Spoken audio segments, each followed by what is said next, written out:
RHDP. Après la publication de la liste des 31 candidats au régional, désaveux, grognes et contestations. Pour plus d'informations sur ce sujet, retrouvez-nous après le générique. Mais avant de commencer, n'oubliez pas de vous abonner et d'activer la cloche de notification pour ne pas manquer nos prochaines vidéos. Bon visionnage.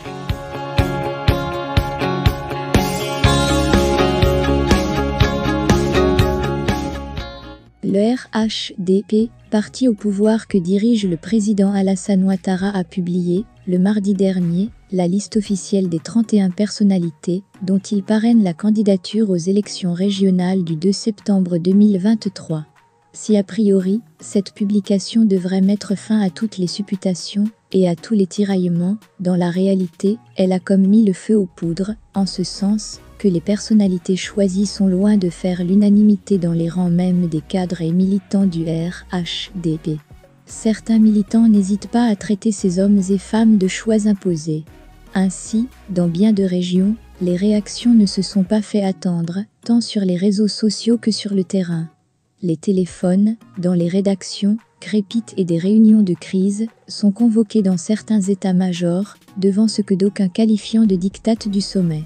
La vague de désaveux, de grognes et de contestations qu'a provoqué cette liste est telle que ces hommes et femmes devront faire face à des adversaires internes décidés à leur faire mordre la poussière avant d'affronter l'opposition tout aussi déterminée à les battre.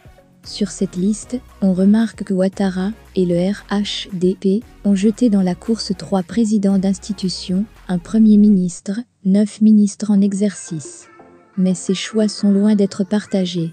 Par exemple, dans le Ouagadougou, le choix de Boubacar Fofana ne fait pas que des heureux au RHDP. Puis, des cadres qui se réclament du camp Mété ne cachent pas leur déception, mais surtout leur détermination à mener la fronde jusqu'au bout. Nous sommes candidats, avec ou sans le parrainage du parti, à couper court un de ses soutiens, qui nous a joints hier. Pour eux, la direction n'a pas tenu compte des aspirations de la base et a pris sur elle de décider ce choix. Mais les choses n'en resteront pas là. Nous ne sommes pas indisciplinés, mais réalistes et la réalité du terrain qui donne la chance au RHDP de l'emporter, c'est bien avec nous, poursuit notre homme. De fait, dans le Ouagadougou, il faudra s'attendre à au moins une candidature indépendante. Dans la Bagoué, le ministre Bruno Nabagné-Koné est finalement le choix.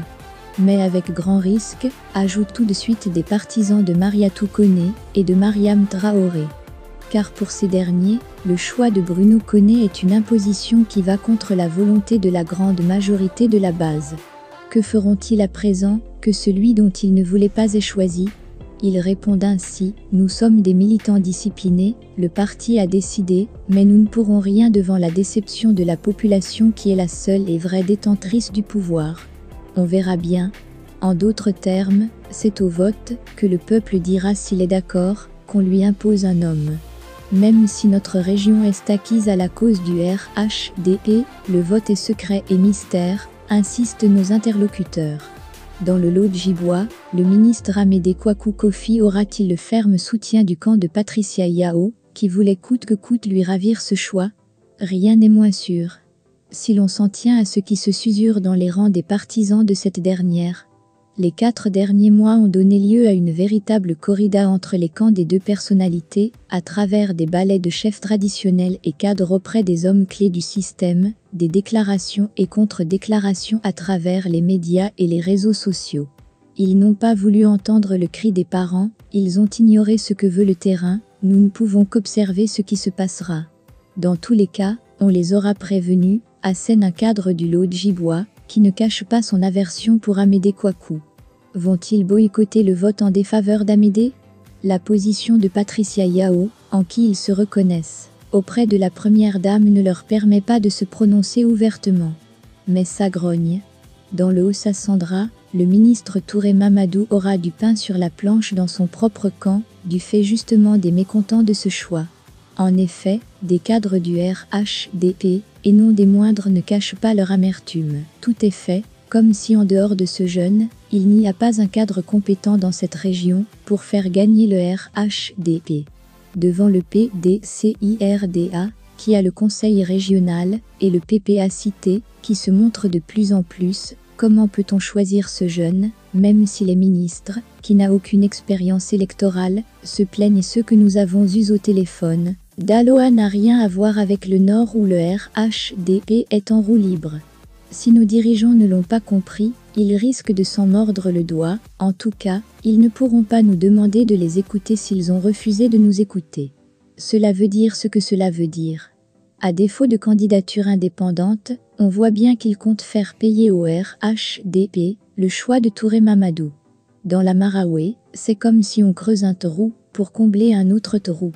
Au départ, des rumeurs et même une première liste, dite non officielle, avait présenté comme candidat le ministre Adama Koné. Une levée de bouclier des cadres de Boisflé, avec des déclarations au vitriol aura fait reculer la direction qui, finalement, a choisi Zorobi Epiphane, au détriment de Koné Adama. La réaction est simple dans le camp de ce dernier. S'ils ont préféré faire plaisir à Zoro et son clan, c'est qu'ils ont choisi de se passer de nous, et de la base qui nous soutient, coupe net ce cadre de Boisflé, qui dit que son mentor Koné Adama était très avancé sur le terrain avec du concret, en dehors de la fibre ethnique. Les partisans de Koné Adama vont-ils bouder le choix, puis le vote pour Zorobi? Toute la question est là. Nous avons en face le PDCIRDA, qui tient toute la région à commencer par la mairie de Boisflé, la députation de Bonon, le conseil régional. Fermez les guillemets, ajoute notre homme, comme pour dire que le RHDP a joué contre lui-même. Dans le Tonkpi, sans surprise, Mabry Touakeus, dont le parti, l'UDPSI vient de faire son retour au RHDP, le 18 septembre 2022. C'est justement pour cela que des partisans du ministre Diomandé Vagondo ne digèrent pas du tout. Pendant qu'il sortait pour aller flirter avec l'opposition, nous sommes restés et avons consolidé le RHDP dans le Tonkpi. Maintenant qu'il n'a pas eu ce qu'il voulait avec l'opposition, il revient et du coup, on en fait le patron de la région, comme si nous n'existions pas, fulmine un cadre du Tonkpi, qui se dit très découragé. Nous n'avons rien contre ce choix, mais nous préférons nous concentrer sur la présidentielle de 2025, pour assurer une victoire du RHDP dans le Tonkpi. En d'autres termes, les régionales 2023 avec Mabry, comme tête de liste, ne les intéressent pas du tout. Le désintérêt ira-t-il jusqu'au boycott? Ils n'osent franchir le pas, mais à les écouter, entre les mots, ils ne feront rien pour Mabry, dans le sud Comoé, Akaawele, président du Conseil économique, social, environnemental et culturel, a été préféré à Yincier, directeur général du port autonome d'Abidjan. Pourtant ce dernier, disait-on, avait abandonné la candidature à la mairie de Port-Bouet, qu'on lui proposait pour se focaliser sur la candidature à la région du sud Comoé. Maintenant qu'il n'est plus choisi, que fera son camp?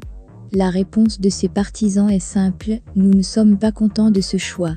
Nous estimons que nous avions le meilleur cheval pour succéder au président Aka. Mais s'il a été choisi, nous ne ferons qu'observer. Nous ne ferons rien contre lui, mais nous n'allons pas nous tuer pour lui. Les gens savent pourquoi ils l'ont choisi, et nous attendons le jour de vote pour aller voter, assure un cadre partisan de Yincier. Qu'est-ce que cette observation signifie et réserve? Mystère et boule de gomme. Outre ces quelques exemples réunis à chaud, d'autres localités réservent des surprises, du fait de la défiance qui s'y prépare, et qui pourrait illustrer que le président Ouattara, au nom de qui les choix ont été faits, n'arrivait plus à contenir son monde. La suite nous en dira plus.